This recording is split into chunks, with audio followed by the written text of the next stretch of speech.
and pink cakes with nuggets of candied green fruit. There were entertainments in the evenings, bingo, shows, live music, a disco. One night Dad took you onto the dance floor. The DJ was playing songs by the Beatles. Dad held your hands and moved you left and right, beaming at you as he lifted one of your arms above your head, twirling you around, pulling you to him. You laughed because you thought he would tickle you, but he didn't, and you both kept dancing. Mum, Anya and I were watching. Mum was clapping. It was the first time you and Dad had danced together, they said afterwards. When you came back to the table, you were flushed and excited.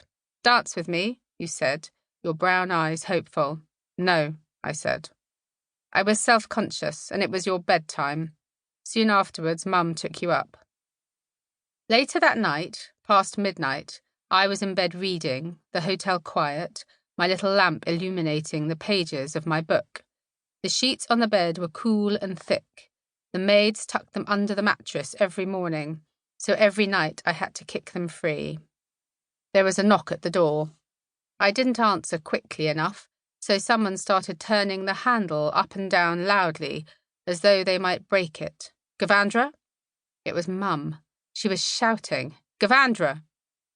I got out of bed, walked to the door, my feet bare on the carpet. I opened the door. Mum was in her blue cotton caftan. Her face was pale, even though she had been sitting in the sun for a week. "Candy's sick." I assumed it was a cold, a cough, a tummy bug, something like that. I couldn't understand why Mum had come for me. Maybe you had asked for me. Maybe you wanted us all to tend to you, our baby. I walked the short distance to the room you shared with them. I stood outside. I could hear coughing. I held the door handle. I hesitated. I opened the door. It was bright in there. All the lights were on. Dad was in his underpants, sitting on the double bed, his arms outstretched. You were running, one way and then the next, as though you were being hunted and you didn't know the way to safety. You were choking as you ran. A trickle of phlegmy blood dribbled down the side of your mouth, making a zigzagging trail of red spots on the carpet. Dad was trying to grab you, but you kept slipping from his fingers, as if you knew that if you stopped, it would be over. I was standing in the doorway. I didn't want to move, but I felt Mum's hand on my back, pressing me into the room. "I'm going to get help," she whispered.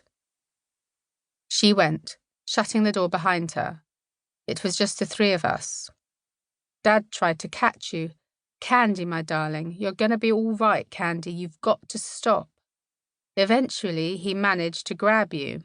You were slowing down, tiring, and he put his strong brown arms around you and held you, and you fell into him. He scooped you into his lap, cradling you like a baby, his legs wide apart. Your body was limp and floppy, your arms falling back over your head, your feet pointing downwards, and for a moment it looked like a sculpture. But Dad was howling, a noise tearing from his stomach, and I wanted to put my hands over my ears and close my eyes, but I couldn't.